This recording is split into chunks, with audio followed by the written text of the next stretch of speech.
等待有机会的时候，会再怎么样哈，可以让你感觉就是说，他有一个 answer， 有一个回复给你。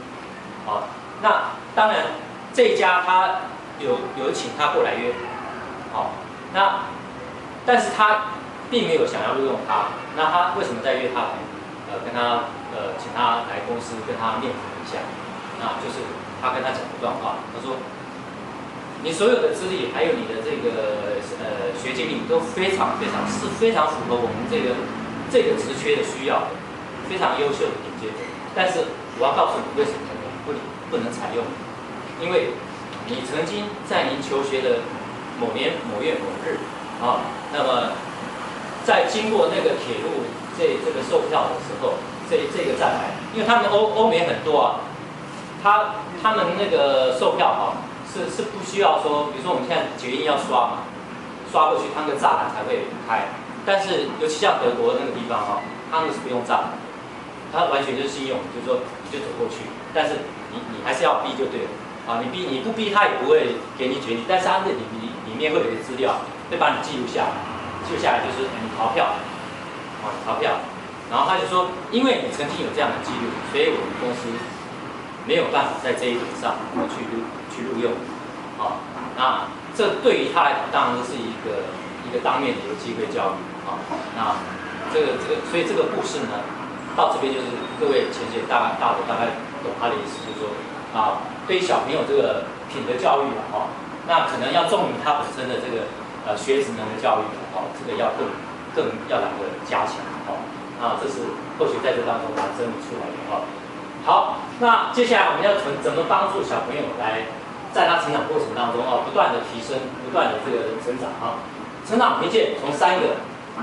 角度我把它归列出来。第一个智力凭借，第二个情绪商数，第三个道德商数。那智力凭借就是我们常听的 IQ 啊 ，IQ 这个大家都知道。好，那个温小姐麻烦一下。好 ，IQ， 那第一个我们要探讨就是学习的能力啊。那这一部分我们要了解孩子的优势和劣势，鼓励他去做对好的，然后宽待他做不好的或不对的。哎，各位前有看过佐贺的阿嬷的电影吗？有没有？有哈，有没有？他阿嬷他只会打棒球嘛，他数学不好的时候，阿嬷怎么安慰他？阿嬷他怎么说的？你知道吗？他说：“哎，我儿子啊，那个孙子啊。”哎，没有，他是这样，他剧情是说他跟老师这样讲，他去学校，那个我孙子他是比较不会计较的人你看不 get 所以那些数字你都要看青菜，然后历史课的时候不行，他说历史那个我儿子他是不在乎过去的，他只把握现在的，他只努力于现在，然后寄望于什么未来，哎，这个很大的帮忙啊，很大的鼓舞啊，然后他那个孙子呢，佐贺呢，就是因为他这样鼓舞呢，他怎么样？他就勤练棒球，因为他什么学科几乎都不行嘛，都是红满江红，但是他就只有这一点，然后后来就是打出了一个成就出来，那所以这当中就是说，我们对小孩子的一个就是说成长也是，在他学习过程当中，他可能会有碰到很多，有时候会有学习障碍，那我们怎么样让他跳跃那么或者说在学习的一个成效上，我们怎么样把它提升然后第二个就很重要的是一个学习态度这学习态度，父母的态度决定孩子的态度那你看下面2行，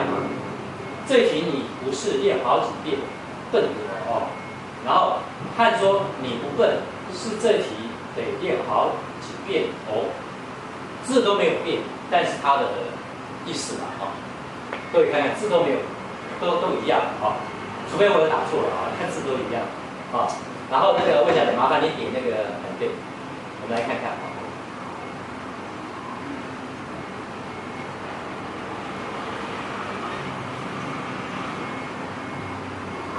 这题你不是练好几遍，笨的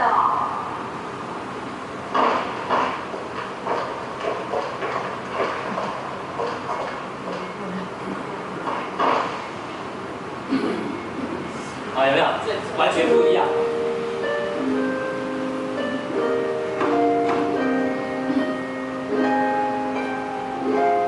OK， 接下来好，所以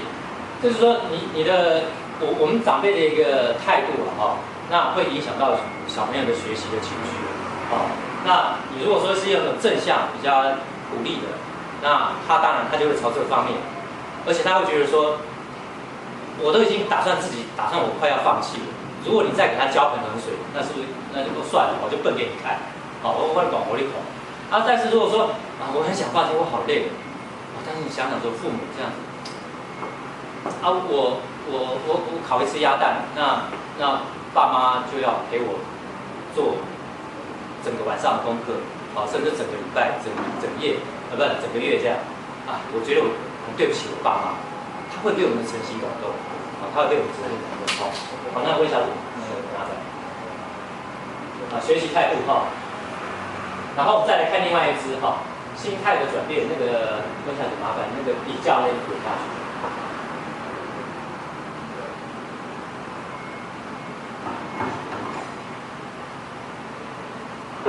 什么都不能跟人家比，谁像你一样没有用啊！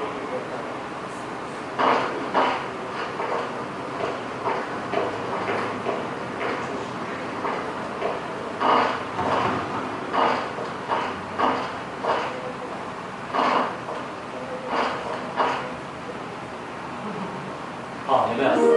意思不一样。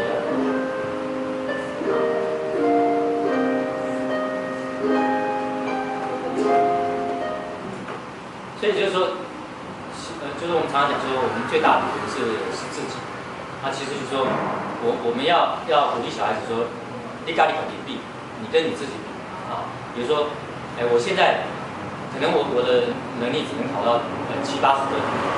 那你可能就可以提升到80、90分，这是你可以做到的。你的进步空间是有的，哦，那这当中就要想帮他找一个方法，哦，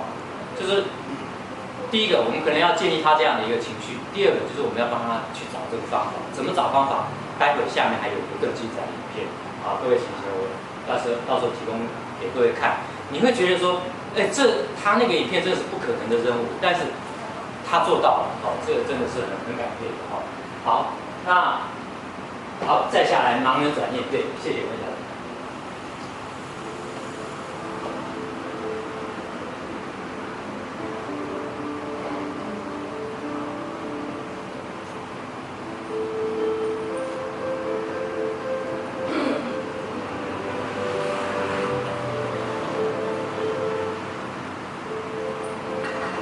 他的英文是写说我是瞎子，好，我看不到。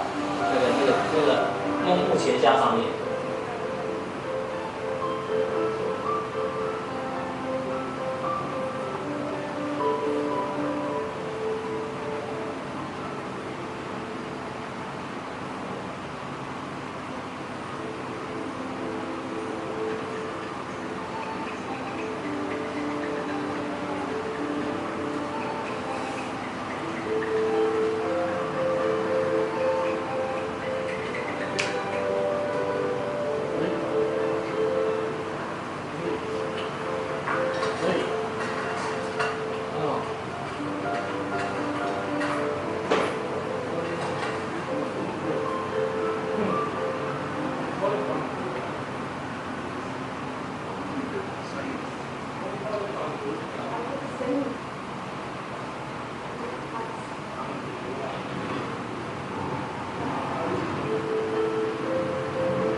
他翻译成中文就是说，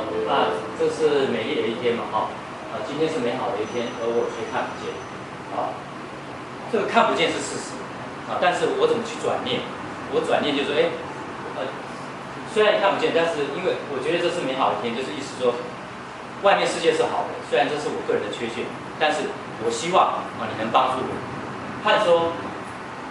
我是一个瞎子，拜托求求你。那个意义就不一样，一个是气球，一个是怎么样？奋发向上，努力向上。就跟我们以前听过说曾国藩他那个打仗有没有？他每次失败，每次就怎么讲都灰头土脸回来。但是他奏折上面后来报给朝廷的就是说，那个战败是事实嘛，但是他说屡败屡战，我每次都失败，但是我还怎么样？我还是勇敢的再去战。啊，但是如果说你作者上是写说屡战屡败，我打了10场，我都失败，那这朝廷用不了，对不对？哈，那就是说，那意义上就颠倒过来了。那同样，我们在学习态度上我们本身也能够去帮小孩子建立这样的学习态度，提升他对面对挫折的一个这个能力。好，我们接下来问下去，稍微再跳过去一下。所以建立良好的学习态度，那可以培养出小孩子的自信心那他的那个信心才能够，就是说从我们循循善诱的一个鼓励那一个这个实际上的一个关怀当中，他慢慢去建立了他的自信心。好，温小姐，谢谢。好，第3个就是学习方法要为孩子找成功的学习方法是我们父母的责任定定出他的学习目标学习目标就刚刚后学讲的，他的资质可能是我只能考60分 ，OK， 那就60分吧。他能够考到100分，那你要不要让他要不要鞭策他考到100？要。但是那个分数不能代表说你不能用功利的角度去看他那就是说我今天你考98人考100你是安怎考佫考输人这种比较就不对。但是就是你让他自己跟自己比较说，你有进步这个题目是安怎是怎样？是老师安尼较不配合你出的题目拢无合你的开口安尼这个把他带进一种就是说父母是在亏我那我不好意思真的要避免事故，赶快想办法那这样子的方式让他去学习好，那魏小姐，麻烦。